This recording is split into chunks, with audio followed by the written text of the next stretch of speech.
Air Force Marathon, I had a chance to try some faster runs on the short run days and try different ratios.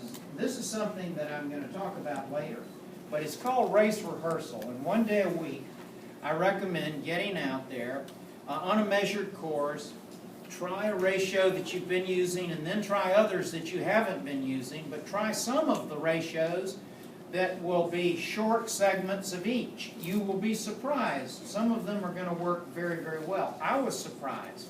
I found that out of all types of configurations, the 30-15 was putting me right at 9:30, and I wasn't tired at the end of a workout.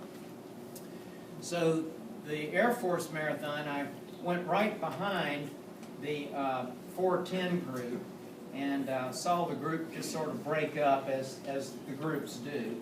And by 21 miles, it was just me and the pace group leader as we went up a 3-mile hill. I was right on target, and unfortunately, I lost a little over 2 minutes on that 3-mile uphill stretch.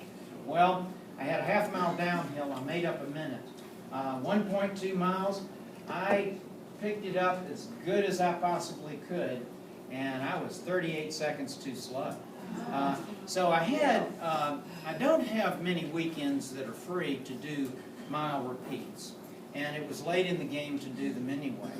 But I did have 2 half-marathon races to run and a 10-mile race, the Tower of Terror race. So I decided that I would try to run faster than my goal pace, and I was able to do so. In the Tower of Terror 10-mile, I ran an 8:43 pace.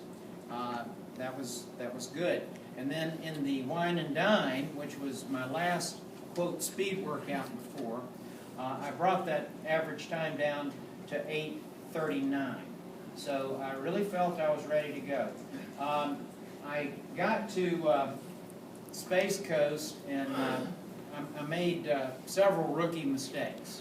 The first one was I went into the Porta-John and I took my iFitness belt off that had my number on, and I put it on a rack up in the Porta-John and forgot it. And let me tell you, I had done this at Marine Corps. So this was just a little nervousness, and after 57 years, I still get nervous. So anyway, I get to the starting line, I'm lining up, and people are all around me and backed up, and all of a sudden I realize I don't have my number. And I didn't have to have my number because this was an old technology, and I had my tag on the shoe. But I didn't think about that. I made a beeline back and did a couple of sprints, about 250 yards to the Porta-Johns, and got my number, came back. By this time I was behind everybody, and I had totally lost sight of the 4:10 group. So I really didn't see them for practically the whole race.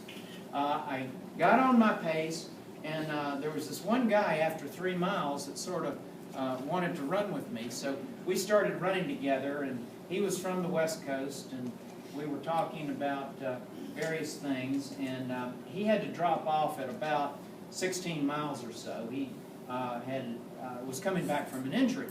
The funny thing about this episode is that I saw him later at Tinkerbell, and he said, a lot of people came up to me after that race and said, "Are you Jeff Galloway's bodyguard?"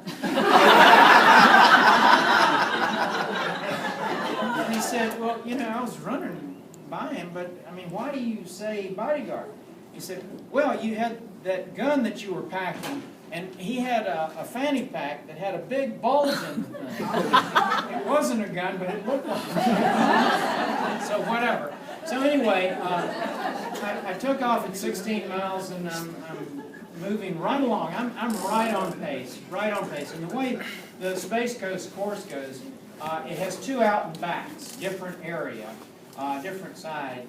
But the one that you finish on, you make a turn, and you have a 6.5-mile run along the river. It's beautiful. It is just really neat.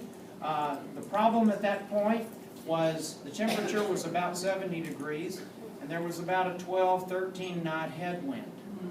And it was very high humidity. And in spite of all that, I was feeling fabulous. And I knew that I had it.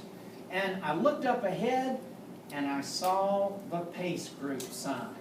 So I had to catch up with them. And I easily caught up with them within 2 miles. The problem was I ran a minute per mile faster than I needed to. I was running 8:30 pace for 2 miles. Well, at that stage of the race with those conditions, rookie mistake again. I started my speed up too early. And I started to feel it at that point, but I hung on with the pace group leader for about 2 miles. And with 2 miles to go, I started to lose it. And I was really losing steam. Pace was slowing down. Pace group leader was going bye-bye. And with a little less than a mile, I felt that I was no longer on pace. But I didn't really know it, because when I crossed the starting line, I hit my stopwatch and it did not start. So I didn't know where I was. Another rookie mistake there? Yeah, exactly. And I hit it 3 times and it didn't start. And I don't know what happened to my watch. So it started and stopped. There we go. So anyway, I made a command decision to drop to 20 seconds running and 10 seconds walking. And that did the job. For only 10 seconds, I could speed up the pace.